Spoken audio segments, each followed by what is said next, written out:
जय श्री राम। जय माँ भवानी। जय शिव चांदी। आज मैं जीसीएलओ का हेड हूँ और हेड की हैसियत से ऑल ओवर इंडिया का सभी साथियों भाइयों से ये रिक्वेस्ट करता हूँ कि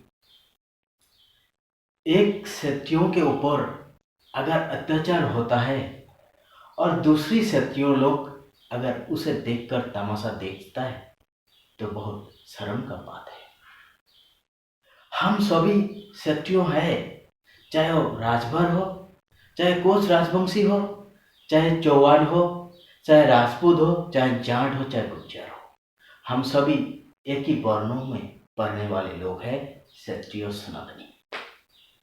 इसलिए ग्रेटर कोच बिहार का जो राजवंशी क्षत्रियों के ऊपर जो अन्याय हो रहा है, अत्याचार हो रहा है, इसे देश के सभी क्षत्रियों को देखना चाहिए और प्रोटेस्ट करना चाहिए। और आज मैं जेसीएल के हेड की हैसियत से देश के सभी क्षत्रियों को धन्यवाद देता हूं कि उन्होंने एक हुआ, देखा और आज प्रोटेस्ट कर रहे हैं। साथ में मैं एक रिक्वेस्ट करना चाहता हूं सभी देश के क्षत्रियों से कि इस वक्त ग्रेटर कोच बिहार को यूनियन टेरिटरी गठन करने के लिए बहुत जरूरी आंदोलन करना है और पॉलिटिकल हैसियत से, पॉलिटिकल हिसाब से भारत सरकार को समझा देना है कि हम लोग इस देश में सबसे ज़्यादा पॉपुलेशन की रेशियो है हमारा।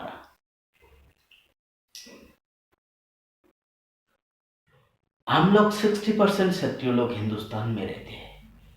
ये 60% क्षत्रियों सब मिलके एक पॉलिटिकल पार्टी न्यूली गठन करना चाहिए और इलेक्शन खेलना चाहिए।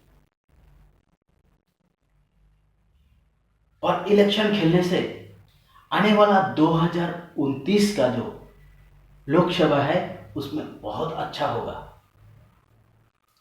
फॉर एग्जाम्पल के लिए अगर हम लोग 2024 का लोकसभा इलेक्शन का बात करें तो वहां पे कांग्रेस गठबंधन को 230 सीट मिला था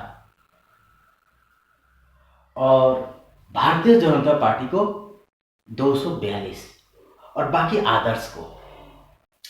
इस प्रकार से आने वाला 2029 में कांग्रेस को 2-4 सीटें और ज्यादा मिलेगा, कांग्रेस गठबंधन को, क्योंकि उनका परफॉर्मेंस अच्छा चल रहा है। कांग्रेस को 2024 के इलेक्शन में 230 मिला था कांग्रेस गठबंधन को और आने वाला 2029 के इलेक्शन में 2029 में कांग्रेस को कम से कम आपको 250 के आसपास मिलेगा। और भारतीय जनता पार्टी जो बीजेपी का समय बहुत खराब चल रहा है, क्योंकि नरेंद्र दामोदर दास मोदी जी ने गरीबों के लिए कुछ नहीं किया है, सब अमीरों के लिए किया है। गरीबों का तो मोदी जी ने गार मार के धोआ कर दिया, गरीब को जीने के लायक नहीं रखा है। इसीलिए इस टाइम अगर ऑल ओवर इंडिया का सनातनी क्षत्रिय लोग एक पॉलिटिकल पार्टी न्यूली गठन करके फील्ड में उतर के अगर इलेक्शन खेलते हैं तो भारतीय जनता पार्टी बीजेपी का 240 में से 100 सीट कम से कम कमेगा, 140 में सीमित रहेगा भारतीय जनता पार्टी और 100 सीट 100 सीट कम से कम ये ऑल ओवर इंडिया का जो क्षत्रियों का न्यूली पॉलिटिकल पार्टी गठन होगा उनको मिलेगा। तो जब कांग्रेस को 250 मिलेगा और बीजेपी को जैसे 2024 में 242 मिला था, आने वाला 2029 में 142 मिलेगा। और इस वक्त ऑल ओवर इंडिया का सनातनी क्षत्रिय लोग अगर एक न्यूली पॉलिटिकल पार्टी गठन करके फील्ड में उतर के इलेक्शन खेलते हैं तो उनको 100 सीट मिलेगा। तो डेफिनेटली यहाँ पे साफ समझा जाता है किसी को बहुमत नहीं मिलेगा। तो जब किसी को बहुमत नहीं मिलेगा तो पावर किसी के पास नहीं होगा। उसके बाद सेंट्रल में या तो बीजेपी का सरकार बनेगा या कांग्रेस का। किसके सपोर्ट से? जो ऑल ओवर इंडिया का सनातनी क्षत्रिय है, उनको जो 100 सीट मिलेगा, उनकी सपोर्ट जिस पे होगा उसी का सरकार बनेगा देश में। अगर सनातनी क्षत्रियों का सपोर्ट कांग्रेस पे होता है तो देश में कांग्रेस की गवर्नमेंट बनेगा। अगर सनातनी क्षत्रियों की सपोर्ट बीजेपी में होता है तो भारतीय जनता पार्टी का देश में सरकार बनेगा। और जब 100 सीट से हम लोग समर्थन करके सरकार बनाएंगे तो डेफिनेटली हमारा जो डिमांड है ग्रेटर कोच बिहार को यूनियन टेरिटरी, वो इमीडिएट गठन हो जाएगा। और क्षत्रियों का मांगे जो एक आशा है, वो ड्रीम्स है, वो सपना है, वो पूरा हो जाएगा। और क्या चाहिए? तो इसीलिए जल्द से जल्द ऑल ओवर इंडिया का सनातनी क्षत्रिय हिंदुओं को मेरा ये रिक्वेस्ट है कि हिंदुस्तान में जल्द से जल्द एक न्यूली पॉलिटिकल पार्टी गठन करें और आने वाला 2029 का लोकसभा इलेक्शन में इलेक्शन खेलने के लिए तैयार हो जाए।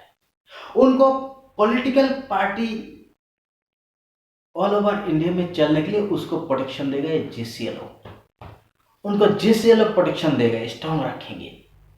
तो जल्द से जल्द सनातनी क्षत्रिय लोग ऑल ओवर इंडिया के एक होके एक पॉलिटिकल पार्टी खोलिए। उसके लिए मैं आप सभी को रिक्वेस्ट करता हूं। जय श्री राम, जय मां भवानी, जय शिव चंडी।